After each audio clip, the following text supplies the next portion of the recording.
선하신 하나님이 정말 계신다면 왜 이 세상엔 전쟁이 끝나지 않는 걸까요? 이 질문은 어제 오늘의 이야기가 아닙니다.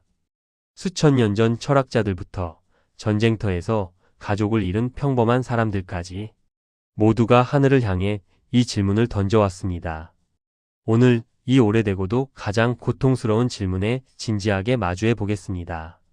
신학과 철학에서 이 주제를 악의 문제 또는 신정론이라고 부릅니다. 논리는 간단합니다. 하나님이 전능하고 전지하고 사랑이 넘치신 분이라면 왜 무고한 사람들이 전쟁으로 죽어가는 걸 그냥 두시는 걸까? 완벽한 정답은 없습니다. 하지만 수많은 신학자와 철학자들이 남긴 핵심적인 시각들이 있습니다. 하나씩 천천히 살펴보겠습니다. 첫 번째 시각은 자유의지입니다. 하나님은 인간을 로봇으로 만들지 않으셨습니다. 사랑을 선택할 자유, 동시에 증오를 선택할 자유, 둘 다 인간에게 주어진 것입니다. 생각해 보세요.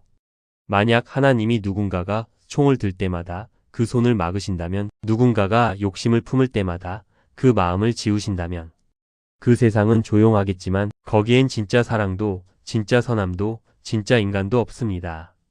그저 정교하게 프로그래밍된 꼭두각시들만 있을 뿐입니다. 하나님이 인간에게 자유를 주셨다는 것, 그것 자체가 인간을 인격적으로 존중하신다는 뜻입니다. 그리고 그 자유는 아름다운 만큼 위험하기도 합니다. 우리는 종종 인간이 저지른 잘못의 청구서를 하나님 앞에 내밉니다. 하지만 냉정하게 물어봐야 합니다.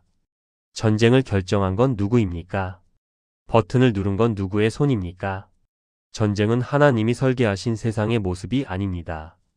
그것은 인간의 이기심, 권력욕, 자원에 대한 탐욕이 만들어낸 비극입니다.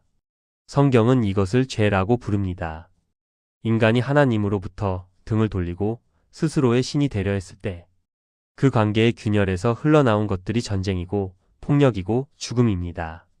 왜 하나님은 막지 않으시나? 라는 질문은 어쩌면 왜 인간은 이토록 잔인할 수 있는가? 라는 질문과 맞닿아 있습니다. 우리는 지금 이 순간만 봅니다. 고통의 한가운데서 눈앞에 비극만 보입니다. 하지만 기독교는 말합니다. 하나님은 역사의 시작과 끝을 동시에 보고 계신다고. 퍼즐 한 조각만 보면 그게 무슨 그림인지 알 수 없습니다. 하지만 완성된 그림을 보면 그 조각이 어디에 있어야 했는지 알게 됩니다. 물론 이 설명이 지금 당장 고통받는 이들에게는 너무 추상적으로 들릴 수 있습니다. 그래서 기독교는 여기서 멈추지 않습니다. 기독교가 다른 종교나 철학과 가장 크게 구별되는 지점이 바로 여기입니다. 하나님은 높은 곳에서 인간의 고통을 내려다보며 다 계획이 있어라고 말씀하시는 분이 아닙니다.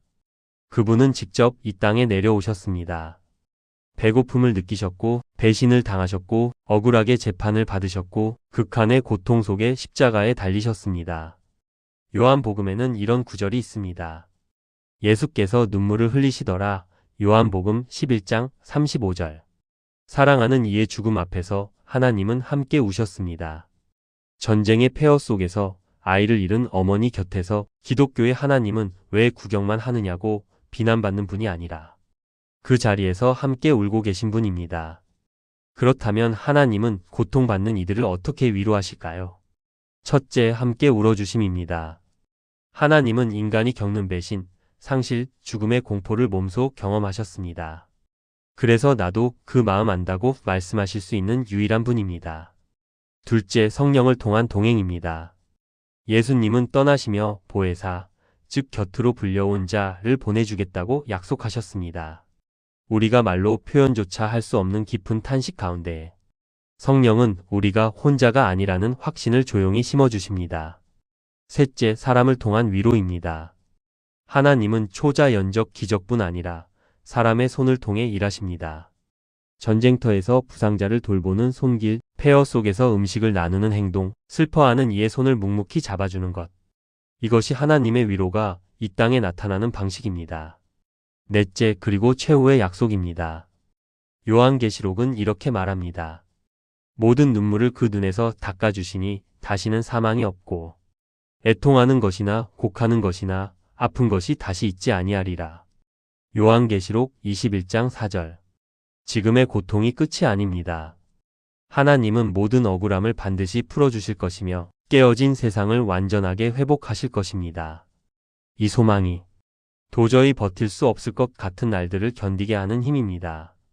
선하신 하나님이 계신다면 왜 전쟁을 허락하시는가?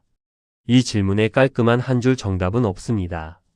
하지만 기독교의 답은 이렇게 요약됩니다. 전쟁은 하나님의 뜻이 아니라 인간 죄의 결과입니다.